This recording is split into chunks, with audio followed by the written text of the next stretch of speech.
জেলখানায় গিয়েছিলাম।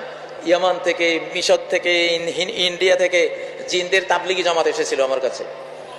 তারা এসে আমি জেলের যে রুমে থেকেছি সেখানে ঘোড়ার ছবি এঁকে আমাকে বোঝাতো যে আমরা আছি, হাতির ছবি এঁকে দেখাইতো, উটের ছবি, খচ্চরের ছবি, গাধার ছবি, এই যে আমরা আছি। শয়তান যেগুলি হিন্দু, খ্রিস্টান, বৌদ্ধ জিন, ওগুলি আমার বিরুদ্ধে ছিল, আর যারা মুসলিম আল্লাহওয়ালা জিন ওগুলি পক্ষে ছিল। দুই পার্টির লড়াই দেখতাম আমি। তা আমিও লড়াইতে যোগ দিতাম। কাতারে গিয়ে আরো মারাত্মক সমস্যায় পড়লাম। যেদিন গিয়েছি সেই দিন রাত থেকে লড়াই, কারণ পাহাড়ে আরব সাগরের পাশে তো দাজ্জাল। আমি সারাটা জীবন দাজ্জালের বিরুদ্ধে ওয়াজ করতাম, ঠিক না? আমার পরিচয়টাই তো ছিল কিয়ামত নিয়া আমি ওয়াজ করি। এটা দাজ্জালের কাছে রিপোর্ট আছে। এখন আর ওয়াজ করি না, এখন ফাইট, কারণ সময় গণাইছি। কথা আন্দাজে বলি না, গোটা জেলখানায় গিয়েছিলাম ইয়ামান